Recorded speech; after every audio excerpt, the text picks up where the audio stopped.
আসসালামু আলাইকুম। প্রতি বছর বর্ষার সিজনের পরে প্রচুর পরিমাণে আমাদের গরুর খামারে খাদ্য সংকট দেখা দেয়। এর কারণ হচ্ছে বর্ষার সময় ঘন বৃষ্টি হয়, এই ঘন বৃষ্টির মধ্যে ঘাসগুলি মারা যায়, অর্থাৎ আমরা যখন ঘাসগুলিকে কেটে ফেলি তখন ঘন বৃষ্টির কারণে ঘাসের গোড়াগুলি মরে যায় বা পচে যায়, আর এই পচে যাওয়ার ফলে ওই ঘাসগুলি পুনরায় আর হয় না, যে কারণে খাদ্য সংকট দেখা দেয়। ওই সিজনে আমরা তেমন একটা ঘাস পাই না, বাধ্য হয়ে তখন আমাদেরকে গরুগুলিকে খড় খাওয়াতে হয়। কিন্তু খড়ের দাম আমাদের এদিকে অনেক বেশি, যেটা অনেক ভিডিওতে আমি আপনাদেরকে বলেছি এবং দেখিয়েছি যে আমাদের এখানে কি পরিমাণ দাম খড়ের। এটার কারণও আছে, যেহেতু আমাদের এদিকে ধান চাষ তেমন একটা হয় না, আমাদের এখানে মূল ফসল হচ্ছে পেঁয়াজ এবং পাট। এ কারণেই মূলত ধানের খড়ের দাম অনেক বেশি থাকে আমাদের এই দিকে। যেহেতু বর্ষার সিজনে পরে গরুর খামারের জন্য আমাদেরকে খড় অনেক বেশি দাম দিয়ে কিনতে হয়, এটা আমাদের জন্য অনেক বড় একটা সমস্যার ব্যাপার। এ কারণেই আমরা প্ল্যান করেছি যে এবার আমরা নিজেরাই ধান চাষ করব, যাতে করে বর্ষার সিজনের পরে আমাদের গরুর খামারে যে খাদ্য সংকট দেখা দেয়, অর্থাৎ ঘাসের যে সংকটটা দেখা দেয়, সেটা আমরা যেহেতু খড় দিয়ে পূরণ করার চেষ্টা করি, তো সেই খড়ের যোগানটা যাতে আমরা আমাদের নিজেদের জমিতে চাষ করা ধানের খড় দিয়ে করতে পারি, সেই জন্যই মূলত এই প্ল্যানটা আমাদের করা।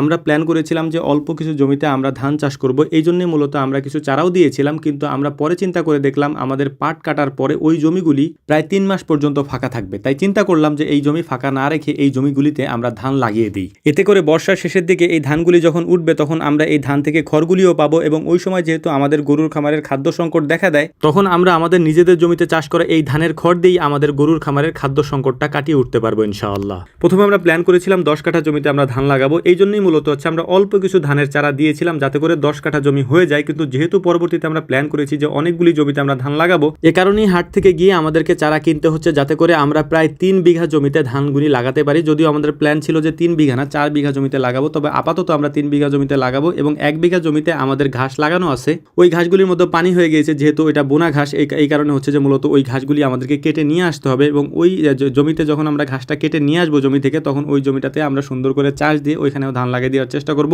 যদি আমরা সময় মতো সেটা করতে পারি। যদিও আমাদের এখানে পানি এখন তেমন একটা হয় নাই, পানি যদি একটু বেশি হয় তাহলে এই ধানগুলি তলিয়ে যেতে পারে। এই রিস্কটাও আমাদেরকে মাথায় নিয়েই এই কাজগুলি করতে হচ্ছে, কিন্তু কিছু করার নাই। জমিগুলি যেহেতু একেবারে পড়ে থাকবে, এই পড়ে থাকার চেয়ে ধানগুলি লাগিয়ে দেওয়া অনেক ভালো, আমরা সেটাই মনে করছি। তো যাই হোক, আলহামদুলিল্লাহ 2 দিনে আমরা প্রায় 10,000 টাকার উপরে পাতো কিনেছি, অর্থাৎ আমাদের এখানে ধানের চারাটাকে পাতো বলা হয়। আমরা সেটা কিনে ফেলেছি, এবং এটা কেনার পরে এখান থেকে কিছু বাজার সদে, অর্থাৎ আমরা এখানে হাটে আসলে কুসুর কিনে নিয়ে যাই। আমরা কুসুর বলি, এটা মূলত হচ্ছে আখ, আমাদের কাঁধে যেটা দেখতে পাচ্ছেন। আমাদের ধানের চারাগুলি সংগ্রহ করা কমপ্লিট হয়ে গিয়েছে। আমাদের ধানের জমিগুলিকেও আমরা রেডি করে ফেলবো 2-1 দিনের মধ্যে। রেডি করে তারপর আমাদের ধান লাগানোর যে মূল কাজটা আছে সেটা আমরা করে ফেলবো। তো আমাদের জন্য দোয়া করবেন বিশেষ করে, যাতে করে আমাদের এই ধানগুলি বর্ষার সিজনে বা বর্ষার পানিতে তলিয়ে না যায়। এই একটাই ভয়ই আমাদের আছে। ভয় করেও কোনো লাভ নাই, কারণ আল্লাহ তাআলা তাকদিরে যেটা লিখে রেখেছেন ওইটাই হবে। আমরা যতই চিন্তা ভাবনা করি না কেন, তবে আমরা অবশ্যই চেষ্টা করতে পারি। ওই চেষ্টাটাই আমরা করছি। দেওয়ার মালিক তো একমাত্র আল্লাহ তাআলা। তিনি যদি দিয়ে দেন তাহলে হচ্ছে যে আমরা পাবো, আর যদি তিনি না দেন তাহলে তো পাবো না। এই জন্য ভয়ও করি না ইনশাআল্লাহ। আমরা আমাদের মতো করে চেষ্টা করে যাব ইনশাআল্লাহ। আল্লাহ তাআলা আমাদেরকে সেটাই দিবেন যেটা আমাদের জন্য কল্যাণ করতো। যাই হোক, আমাদের জন্য দোয়া করবেন। আল্লাহ তাআলা যেন আমাদের ব্যবসায় বারাকা দান করেন। আসসালামু আলাইকুম ওয়া রাহমাতুল্লাহ।